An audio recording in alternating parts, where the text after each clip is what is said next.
Psychology has begun to catch up with its earlier, broader interests. In the last 2 decades, psychologists have brought new life and better science to the study of positive psychological traits.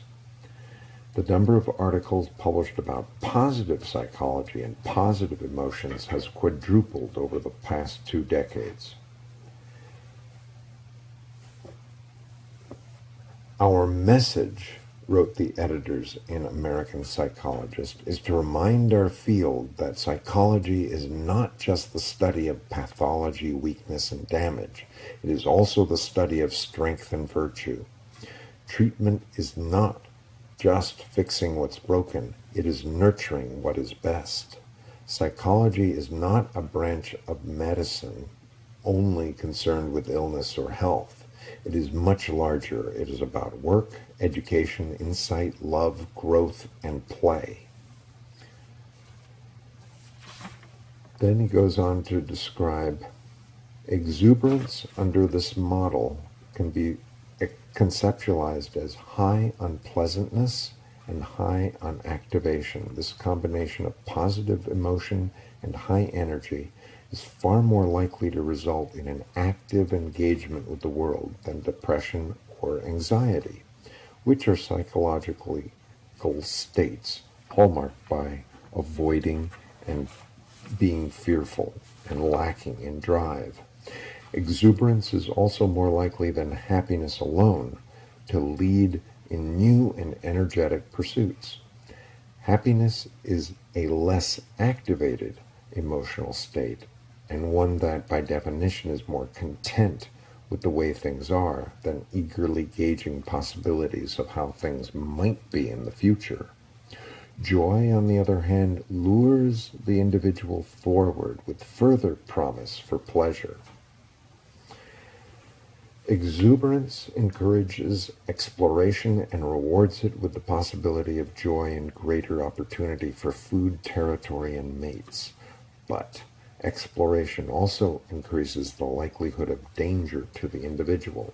The active, exploring animal is more vulnerable to predators and the elements than the timid one, who is likely to remain sheltered and camouflaged, more protected by remaining within the group than if it ventures out on its own. Captive foxes who are fearful of new situations and strangers, for example, are far less likely than their bolder littermates to be killed by predators and automobiles once they are released in the wild. Guppies even show a range of intrepidness. Most, sensibly enough, will keep their distance when placed near larger fish. A fearless and curious few males, however, will swim toward a potential predator. Not surprisingly, they're more likely to be eaten, but those who are not prove to be more attractive mates to the surviving female guppies. The exuberant person, far from responding to the environment in which he finds himself, acts vigorously upon the environment or seeks out new ones. Whether through play, exploration, or engagement of imagination, those who are exuberant act. Spirited play, as we have seen, rewards exploration with pleasure and propels young animals and children into more intimate and varied contact with their physical environment. Play sees to it that necessary skills are acquired and a diversity of experiences is tried. Joyous states do other critically important things as well. They strengthen the bonds between members of the group and make it more likely that the group's participation in shared activities will benefit the group as a whole. We have some sense of what exuberance does, but what actually is meant by it, and how is exuberance measured?